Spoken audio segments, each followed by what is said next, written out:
Peace be with you. These are the first words we hear of the risen Christ.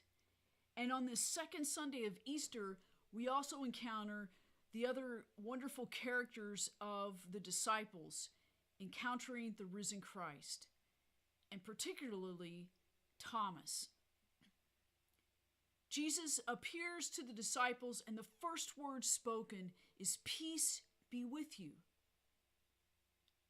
Breathe and receive the Spirit of God. The Spirit, that expression of the divine indwelling, God's presence among us and within us. Now, the resurrection appearance of Jesus to the disciples takes place twice. The first time is with the disciples who are locked in a room and afraid. That is their modus operandi for coping and managing what happened after seeing the horrible crucifixion. That encounter, Thomas was not there. And Jesus appears in their midst and says, "Peace be with you," and breathes upon them and says, "Receive the Holy Spirit." That sense of setting them free. You are forgiven. You are set free. You are made whole. Now they're overcome with joy, and then Thomas shows up later and is like, "I don't believe it. Not until I know," because it's like Thomas saw the crucifixion, the horror of that, and said, "Until I can touch his wounds and know that it's really Jesus, then I'll believe." The second experience of the resurrection, Thomas is with the disciples, and Jesus appears again. And again, the first words out of Jesus' mouth are, "Peace be with you."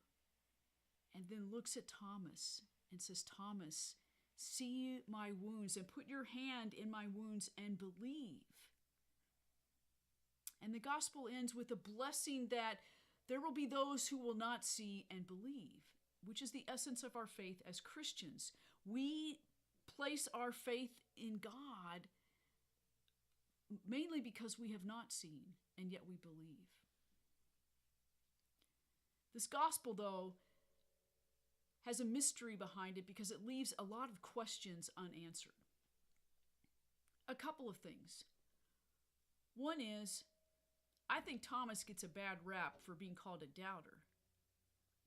First of all, most of the disciples were coping with their grief by being locked in a room and managing their fear by being afraid together, solidarity in the fear. But my question is, where was Thomas? And why wasn't he with them? And why was he coping with his fear differently? Or, we don't know. Did he get the message of what Jesus preached while he was alive and said, "Well, his death happened, so I'm going to go out and speak the message"? We don't know. What the gospel tells us is that Thomas was not there. And why wasn't he there?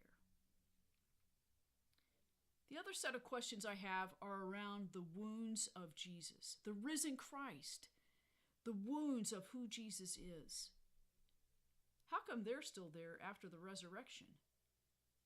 How come they weren't healed and made whole? Why are they still lingering after the resurrection? So much so that Jesus says, "Here, Thomas, put your finger here in this hole, in my hand and in my side." One of my favorite artists is Caravaggio, an Italian painter from the 16th century. And he depicted, one of my favorite paintings is Thomas examining the wounds of Jesus. Caravaggio has a way of painting with these rich, dark, and colors, and using colors that evoke light and a starkness and contrast, and this intense scrutiny that Thomas is examining the wounds to come to believe. Again, it's that mystery. Those questions are still there, still lingering. But the best part of the resurrection today, again, is that resurrection is unfolding before the disciples, first with Mary Magdalene last week, and with the disciples today, and with Thomas. Again, calling us to believe because we have not seen. This week, let us examine our lives Where are those places that we may be still locked up in fear?